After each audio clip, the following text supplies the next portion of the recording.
Esports are growing every year. It's a pretty awesome thing to experience. Players are always looking to make the game more skill-based, and one way that has been pushed forward in COD is gun bans. If a certain weapon is too powerful, tournament organizers may consider banning it from play, and if that doesn't happen, well, sometimes the players will take matters into their own hands. What is up, everybody? Chaos here. Today, we're going to be looking at the top 10 guns that have been banned from competitive Call of Duty throughout the years for one reason or another.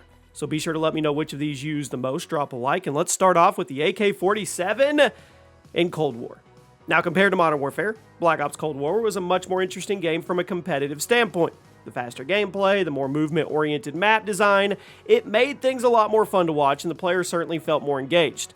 Now, most COD games will ban LMGs and shotguns from competitive play out of the gate, and there was an assault rifle that caused a lot of problems in Cold War that eventually found itself hit with that ban hammer.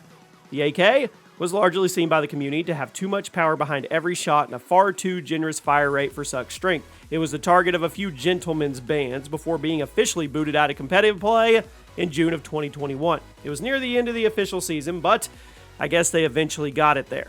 Next up is the Granco anti-tank sniper rifle in Vanguard. Now, if you're a fan of the Barrett 50 cal or the PTRS back in the day, you probably you loved using this thing. Ridiculous sniper was added to the game a little ways after launch, so a lot of people missed it, but the power behind every shot was insane. Let's call it a tank buster. I mean, it's expected. It was an anti-tank weapon, and it was super satisfying. And apparently the pros thought too much of it. In March of 2022, it was announced that the Granco had been banned from competitive play, likely because its extremely generous one-shot kill range. Now, in a competitive setting, a weapon this insanely powerful in one-life modes like Search and Destroy, I mean, come on. In a game like Vanguard with so many straight sightlines, the amount of sniper camping this gun would have encouraged was just too much. The 1911 in Vanguard. It's always interesting when a pistol gets banned from competitive play. Now, it's unprecedented. Some pistols have been removed from competition. In the most recent case was the Vanguard 1911. In November of 2021, it was announced that the 1911 sniper-like qualities had gotten hit with the ban hammer after a number of pros voiced concerns about the potential. Now, the original version of it was pretty insane at long range, and in a competitive setting, that may have been a little too much impact on how a team functioned. I mean, if a pistol is the best gun in the game, then every single player is going to primarily run it, right? I mean, why wouldn't they? It even had a two-shot kill class that seemed to work at every range on every part of the enemy's body, which was too good for a competitive scene. The 1911 truly has been one of the most up-and-down guns in COD history. In some games, it's awful. In other games, it's so good it gets banned.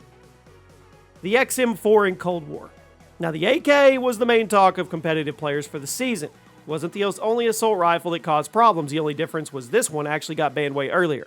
The XM4 was one of the most popular guns in the game because it was just versatile. The prototype M4A1 had a great fire rate, generous damage, low recoil, an insane number of attachments to keep your damage as high as possible. It was popular in almost every casual and competitive match of Black Ops Cold War from day one. But in March of 2021, it was officially pulled out of the competitive league.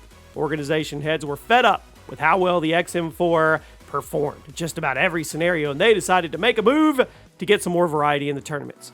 So while the AK may have had had louder critics, the XM4 was banned much earlier in the season.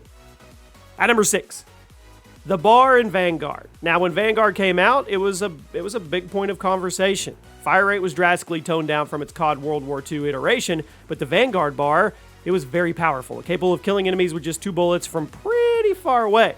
The bar and the STG were arguably the best mid-range guns in the game, and after a few patches, it was still deemed too powerful.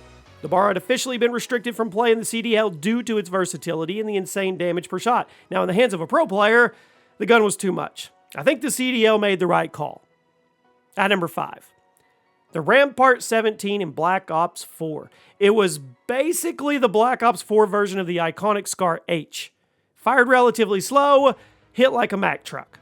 In a game like Black Ops 4, that was a really good personality trait. The Rampart could kill in 3 to 4 shots, which was insane for Black Ops 4, and in a competitive setting, it's too good.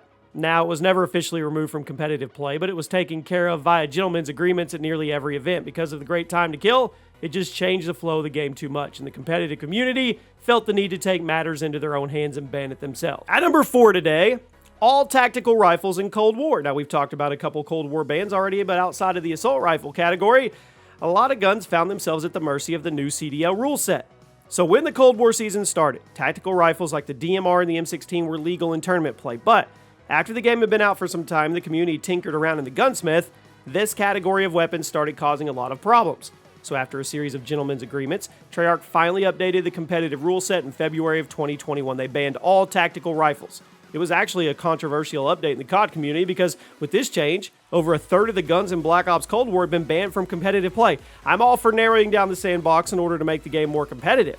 But never before had we seen such a massive percentage of the game been restricted from competition. It was a big deal. The M1 Garand in COD World War II. Now, with how hard the FG42 and the bar were spammed back in that game, you might be shocked to learn that neither of those guns was banned from competition.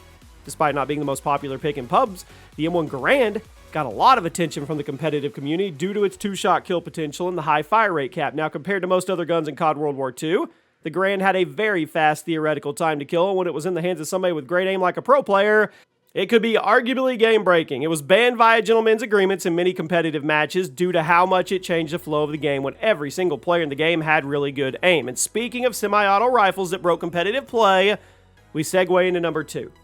The FAL OSW in Black Ops 2. Maybe the most popular ban, I don't know. Now, the FAL was introduced in Modern Warfare 2, but it was brought back in Black Ops 2, and that version was legendary.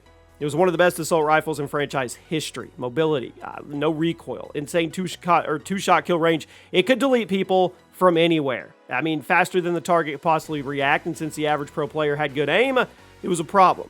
People were getting deleted as soon as they came out of the spawn, and there was other great guns being completely left behind because of how much the FAL outperformed all of them. Eventually, Treyarch themselves stepped in. They banned the weapon from competitive play because even a nerf wouldn't be enough to tone it down. This was one of the first times in COD history that a developer stepped in to remove a gun from competitive play instead of just patching it and it wouldn't be the last. In fact, it wasn't even the last ban in Black Ops 2. And now we arrive at number 1. The CAP40 in Black Ops 2. Arguably the best machine pistol in COD history. Full auto beast introduced in BO2 found itself victim to Treyarch's ban hammer after the first few events of the season. Now because of its insane fire rate and low recoil, it was actually a better close range weapon than most of the SMGs in the game. And since every player could have it in their pocket, it was an issue. When everybody has a pocket SMG, they're not going to use actual SMGs as much, and it would completely change the dynamic of the game. The CAP40 was officially banned from competitive play just a little while after the season began, and it's still remembered as one of the best secondaries in the entire series. And you know what? I agree. I was there for those days. That was the Team Caliber days when we first started, and I remember the day it actually got banned. It was pretty crazy. Let me know what you guys think. Let me know which of these you think wasn't deserving of a ban, and I'll see you soon.